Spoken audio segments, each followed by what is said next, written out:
going to see a lot of fireworks this week because of the 4th of July, and there was a lot of firework moments for Tennessee athletics this past year.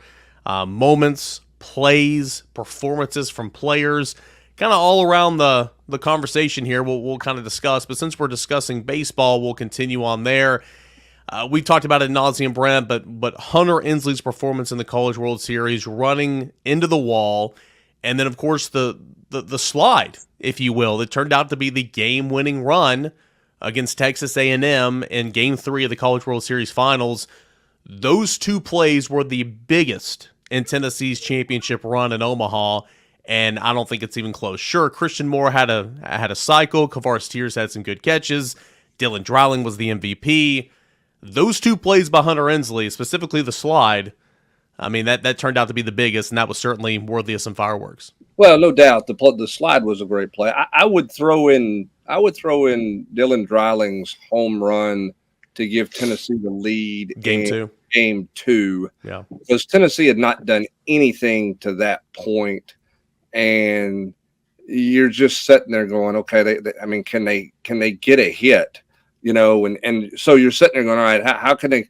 All right, can they get back to the top of the lineup before the end of the game to get the big guns back there? And then Dylan says, hey, I'll just take care of it myself.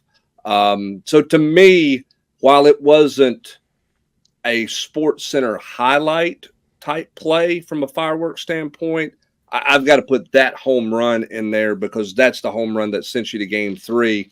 And I think all of us felt like when Tennessee got to Game 3, Tennessee was going to win the College World Series. I thought if A&M was going to beat them, they had to sweep them. They had to do it in Game 2. Otherwise, I didn't think that group of veterans with Seacrest and Cannell, and I just thought Tennessee would will themselves in Game 3 to a win. So I would put Dylan Dreiling's hit in there, although it wasn't video Sports Center top 10 worthy. But I would put Dreiling's hit in there as probably my biggest firework with Ensley 1B on the slide.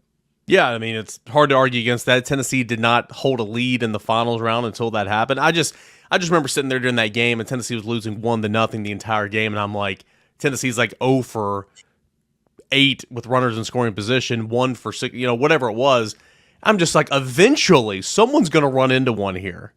And 7th inning, like clockwork, guy on base, it was a 2-run home run. Here comes Dylan Dreiling. So that was a huge play. Gave Tennessee its first lead of the finals round. Ensley, Dylan Dreiling, of course, what he did the whole weekend long in Omaha with all the 2-run home runs in the 7th inning, the walk-off hit. Christian Moore, his cycle, it was only done one other time ever in College World Series history. And really, Grant, Christian Moore overall, I mean, you sit back here and look at it, the dude, I mean, you're having publications put him as a first-team All-American as a designated hitter, because they got to find a spot for him, because you got a Golden Spikes Award, a finalist there as a second baseman, but you can't leave Christian Moore off because he had truly one of the greatest seasons in quite some time. You think of Charlie Condon and Jack Caglione. I mean, Christian Moore, Triple Crown Award winner in SEC play, 34 home runs, 74 RBI, hitting leadoff. What he did all year long, not just in Omaha, but all year long, was truly a firework-type season. And, I mean, he's going to be remembered forever in Tennessee baseball history, that's for sure. When the career home run record is not that all different than your single season total, that's pretty absurd. I mean, I know this was an absurd team home run wise, top to bottom in terms of what they did, but Christian Moore hitting the number he did, I don't even know what the final number was there. If you'd have to jog my 34, yep. And his cycle specifically Game 1, because Game 1 is so big in Omaha, and Tennessee hadn't won there in Game 1. They'd only done it one time. It was that 95 team. That felt like such a huge hurdle that they were going to have to get over. And for, before the bottom of the ninth, it felt like the last 2 hours you were just waiting for the game to end because it felt like Tennessee was going to get beaten, go to the consolation bracket. But Christian Moore's cycle, it felt like so many of those hits were keeping Tennessee kind of in the discussion, in the conversation, kind of keeping that game within reach, even though it felt like it was going to take a miracle, which it basically did in the bottom of the ninth with the way that the things played out. So not only the second cycle in history, but the way it played out, because it propels you in Game 1. It helps you stay around so you can win it in the bottom of the ninth. And if you don't win that one in the bottom of the ninth, you probably don't leave Omaha with the trophy because it's so hard to come out of that consolation bracket. Yeah, I cannot, Rob, go into more detail about how, at the time, and it was short-lived, it was only a couple of days, but that win over Florida State to open play in Omaha was the best game, the best win ever in Tennessee baseball history. That, of course, until Game 3 of the finals when they won the national championship. Had a little bit of everything. Couldn't pitch. Nate Snead came on, settled the waters, but Tennessee just kept chipping away. That game, as Grant mentioned, regional play is meant to, if you lose the first game, I mean, you're toast. Like, it is so incredibly difficult to climb out of that regional and move on to the super. That was huge, and that was obviously the best win in Tennessee history up to that point. Oh yeah, I mean, for me, it's Game 1 in Omaha. Even maybe it's probably silly to say, even with what happened in the final weekend. I just that first night against Florida State to do, what they did, the way they did it, just stamped. It's kind of just validated everything about them all season long, and just really to me stamped them as the favorite. I mean, not that they weren't the favorite going in, but it was like, hey, everything up to this point is, it's legit. Here, see it for yourself on the biggest stage they've been on. So I just thought that was, incredibly impressive. Just kind of storybook stuff. To quote Hubbard's phrase, it was Sports Center, highlight, top 10 material. That the way they closed Game 1 against Florida State for the reasons you said, Eric. I mean, it's just been such a struggle. I mean, there was no reason to really see it coming, and it just boom, when their backs to the wall. I mean, they came through with everything on the line, and on, like I said, on the biggest stage. I mean, it was terribly impressive to me. It literally was. I don't know what number it was, but Dylan Drowling's walk-off single was one of the top plays that night. I remember that. A couple other ones before we shift gears here. Again, it's like last year, you can point to the exact moment that the season turned, right? It's Vanderbilt, Game 1. Tennessee's 5-10 in conference play. You had the solo home runs in the ninth inning from Dreiling and Tears to tie the game. Merritt comes in, has an outfield assist to save a run. Later on, in I think the 10th inning, Griffin Merritt walks it off to beat Vanderbilt. You point, say that's when it all changed. That's the turning point. This year, you didn't necessarily have a turning point because wire to wire, Tennessee was just really good. I mean, Tennessee evolved and got better, but 5 players to have 20-plus home runs. That's never happened in NCAA baseball history. That is certainly a bunch of fireworks. 3 home runs away from tying the national home run record of 187. Just 3 away. I mean, incredible stuff. Did you guys remember? I'm sure you knew it at one point, but did you remember that Tennessee turned a triple play this season? All the way back, Game 2 of the season at Globe Life Field, Tennessee turned a triple play. That's only happened at least one other time in program history. And, of course, we talked ad nauseam about Xander Seacrest, and more so than the last month of the season, which was just so phenomenal. Let's not forget Xander Seacrest's coming out party when he just set the Georgia Bulldogs down. He went, at a time, 6 innings. I don't remember the specific numbers, but Georgia's offense is one of the best in the country, and Xander Seacrest shut him down. And I remember sitting there thinking, it was the day Tennessee played in the Elite Eight, so not a lot of people were watching it. But I remember sitting there saying, okay, if Xander Seacrest can do this to this offense, you might have something there in Xander Seacrest. So that's kind of a turning point a little bit for me. So tons of firework moments, obviously, for a national championship winning Tennessee baseball program. Unless anybody else has anything other on baseball, I'd like to turn it to football right now. Brent Hubbs, 8-4, the regular season record. Of course, it ended on a high note with the Citrus Bowl win. You've written about that with Nico coming in there against Iowa. That was a lot of good things. But what are some other firework moments throughout the football season from this past year, Tennessee football? I think that Kamal Haddon's pick 6 against Spencer Rattler, which was kind of an ironic moment given the everything that had happened the year before and Haddon's mouth the year before at South Carolina and that blowout loss. But that one was a huge moment. D. Williams punt return for a touchdown against Texas A&M because Josh Heupel played football the old school way there. They played field position. It worked to perfection. That's kind of not what they do. I wrote about it afterwards, Grant, that maybe Josh had kind of learned and adapted to some things a little bit in the SEC. A couple of weeks later, he went to Alabama and went for it twice on his side of the field that didn't work out. So maybe there was a little bit of a lesson that maybe not. But that was a tough, awful day offensively. They turned it over in the red zone, and they played defensive football, and it worked to perfection. The kicking game, pinned A&M back, and then obviously D. Williams made something happen after the defense got the job done. So those were two highlight moments for me. I think Jalen Wright, had a couple of different runs. Rob, that opening run against Georgia, even though you knew what was probably coming, that was a highlight moment for him that I thought would really help him in his draft stock more than it did. But that was a hello, this guy's legit type deal, because he completely ran away from a national championship caliber defense. And, it was for naught, but that was a highlight firework moment for sure.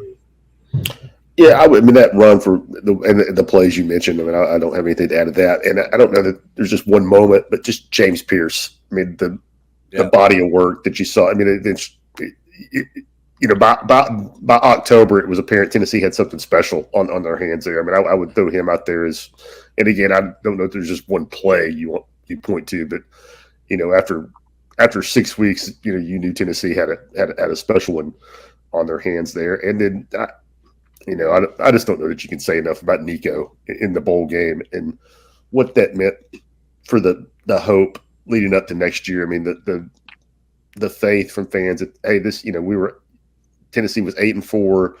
It felt like you maybe took a step back, but look what's coming.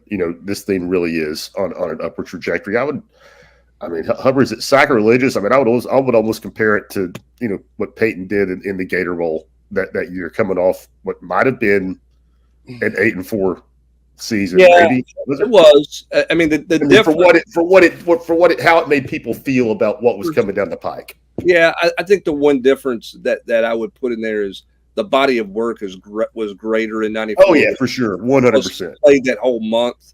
Now he had so much help around him, but yeah, I mean, it certainly created the hype and the buzz that, hey, they've got a guy here for a couple of years that's going to be a legit dude, and that's where Tennessee fans are with Nico right now for sure. So I do think there's some similarities in that one. But back to Pierce, the pick six is a play that everybody's going to talk about, and the Virginia game, he got off the ball really fast and made a couple of plays. He made a play in the A&M game that, for me, if I'm an NFL scout, that's the play that I'm looking at James Pierce totally different. That he's a guy who can do more. He chased and followed basically a crossing pattern and made a tackle essentially at the line of scrimmage on one of A&M's speed receivers. That's just a play you're not supposed to make at 250 pounds. It was a freak play. I mean, it's an NFL. It's one that the scouts put on the board and go, okay, maybe this guy's he's far from a one-trick pony as a pass rusher. That's the one that jumps out. That's a play that jumps out to me, although it goes unnoticed. But that was one where I said, okay, James Pierce is different, but because of the play he made in that game against that receiver in that setting. What he was asked to do there was really tough, and he made a great play. Y'all have failed to mention the firework game, November 4th. Does that date ring any bells? Jim Mora's mighty UConn Huskies came to Knoxville for homecoming, and this is a noon game. Nobody's paying attention to it because it's UConn and Tennessee, and UConn's awful. They're getting in beefs with Tennessee on the field at 9 a.m. for whatever reason. Like, they take exception to where Tennessee's warming up, and there's on-field drama. There's pregame on-field drama between these two teams for a homecoming game in November, the last thing you would expect. And then let me just read off the box score here. Off my phone, if you'll excuse me for a second. Jalen Wright, 82-yard touchdown run. 7-0, time of possession, 28 seconds. Ramel Keaton, 60-yard pass from Joe Milton. 4 plays, 77 yards, time of possession, 61 seconds. Squirrel Wyatt, 83-yard touchdown from Joe Milton. I have no recollection of that play, but apparently it happened. Time of possession, 47 seconds. And to go full circle back to Hubbs' defense, Tennessee defense standing out against A&M, Tyler Barron, 24-yard fumble recovery for the first touchdown, 35-3. Easily. Jalen McCullough, 30-yard interception, touchdown, pick six, 42-3. Aaron Beasley, 39-yard, and then the 39-yard pick six Beasley, and then the blow-by handshake from Jim Mora, who got beat 59-3, and said he was proud of his team because they were classy before the game, during the game, and after the game. The most firework, drama-laden homecoming game that you never saw coming. I forgot all about that game. You just don't think about Tennessee and UConn, obviously. No. Another game that nobody thinks about, that's a really good point, kind of in the same vein here, Grant, is Joe Milton against Vanderbilt. We remember here only 4 players ever in Tennessee football history have been responsible for 6 or more touchdowns in a game. Joe Milton against Vanderbilt this past year, he becomes one of them. Joe Milton had never thrown, ever, 300 yards in a Tennessee uniform. He did so. I heard Austin Price mention that once. Hey, Hubbard, did you ever hear AP mention that? I heard that story a time or two. Joe Milton did that in the first half in his final regular season game in a Tennessee uniform. Touchdown passes of 56, 10, 34, 46 yards to Ramel Keaton, McCowan Castles, Jacob Warren. Had a really good write-up about this. I'm reading word for word here. Really good game from Joe Milton. Obviously, the competition was not great, but they were bad. They were really, really bad is what they were, Eric. It wasn't not great. They were horrible. It was terrible. Let's not forget maybe the last play of the Joe Milton era towards the end of that game before he got pulled. He runs for a touchdown, kind of somersaults in the checkerboard, gets up, crowns himself. And I think that was it. he absolutely did. There's a great picture of him crowning himself too. I'll tell you Joe Milton's best play, maybe his best play of this past season, was the touchdown pass to Castles at the end of the first half at Alabama. Beautiful. That maybe now he missed Jacob Warren earlier, but he made a play to Castles at the end that when they made that play, you thought, you know what, they might be able to win this thing down here. Because that was his patience, his touch, for all the things that Joe Milton we questioned and wondered about.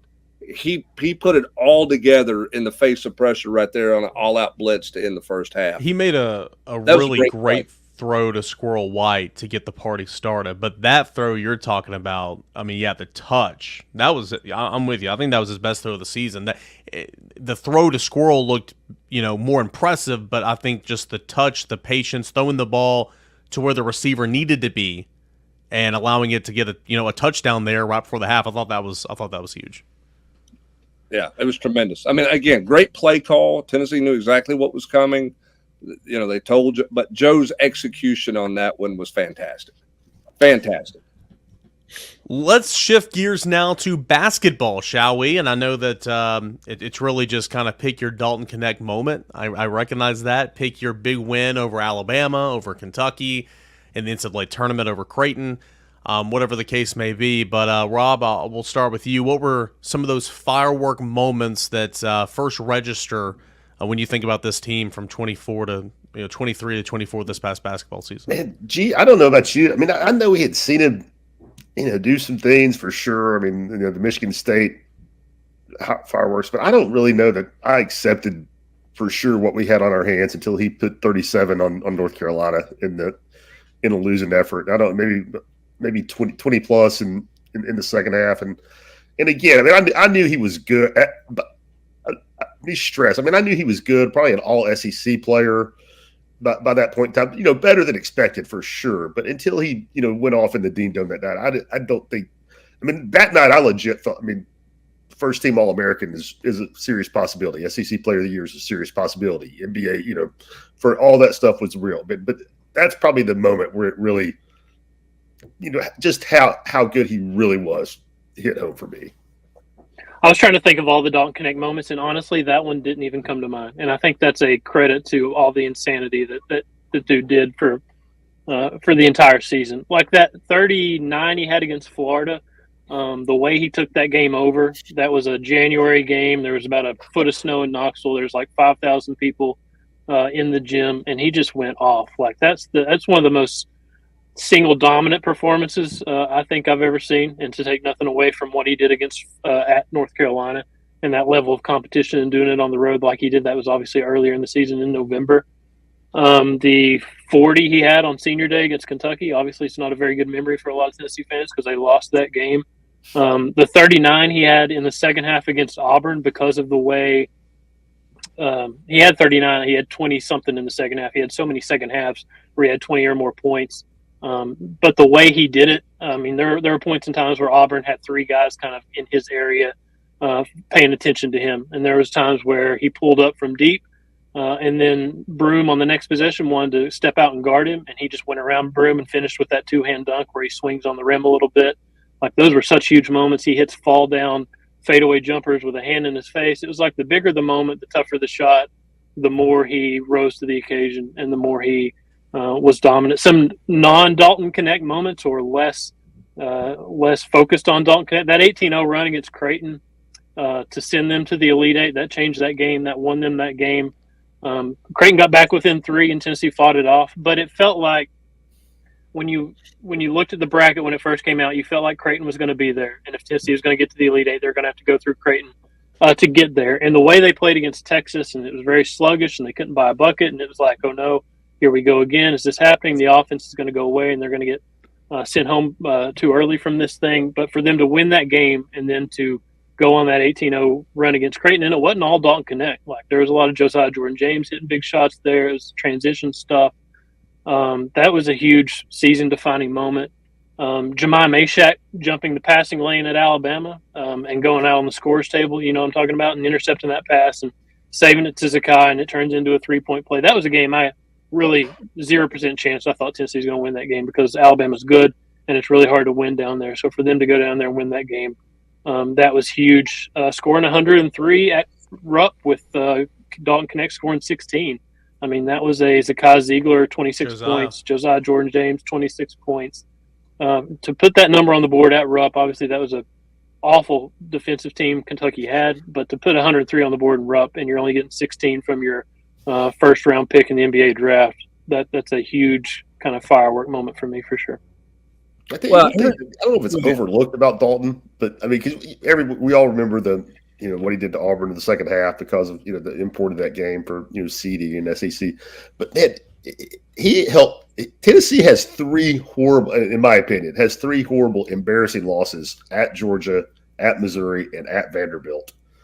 And Dalton just wouldn't let it happen. I mean, I don't know what his numbers were in the second half, but they're some of the sickest that he had all season.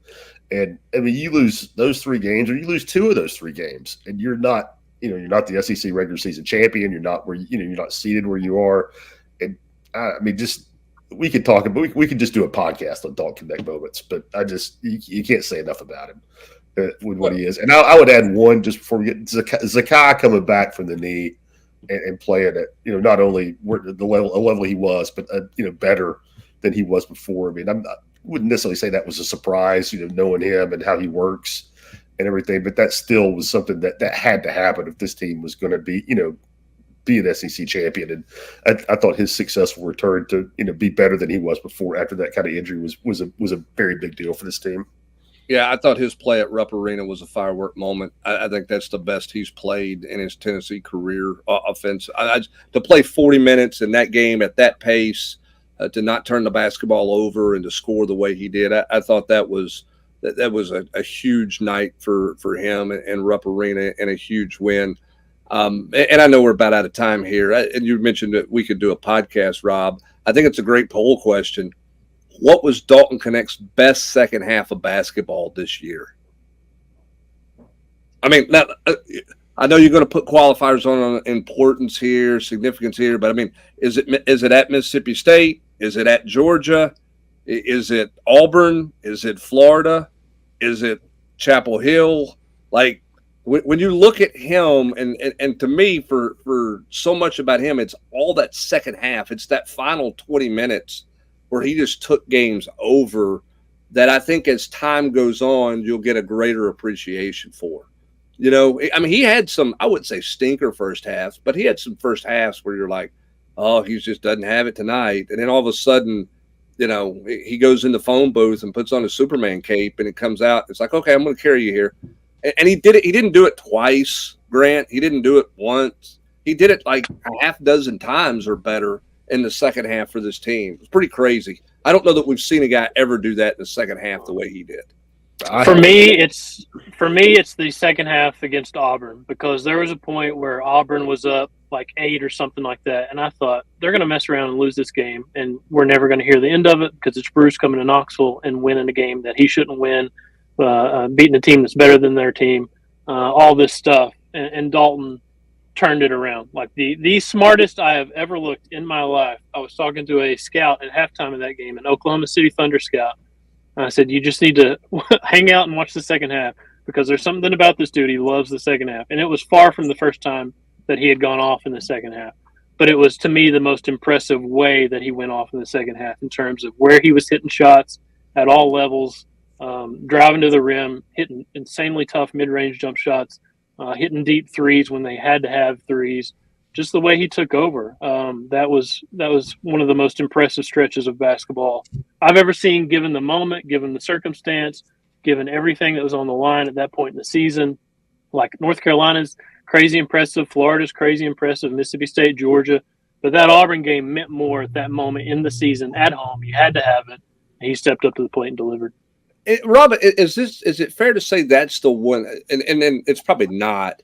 But to me, that felt like the game where Rick Barnes, more than any other game, ran everything through him for about 8 minutes. I mean, I think he scored something like 15 in a row or some ridiculous number like that. But it was like everything in the second half was not within the framework of the flow of the offense. It was literally, this is Dalton Connect running the offense. Y'all can get out of the way, or he had a huge assist to Ziegler in that stretch because I looked it up the other night.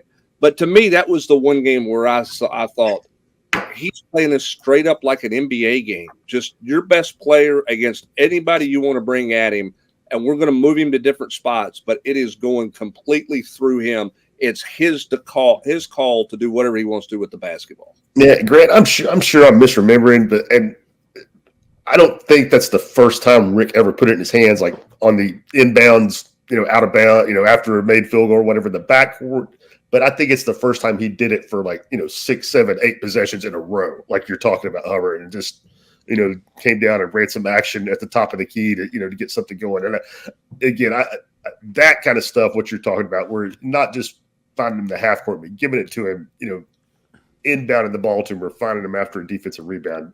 To me, that what you're talking about, that last stretch, that's the first time I remember it being that widespread or whatever. I'm not saying it's the first time Dalton ever took the ball in bounds and went down the court, but yeah, it was.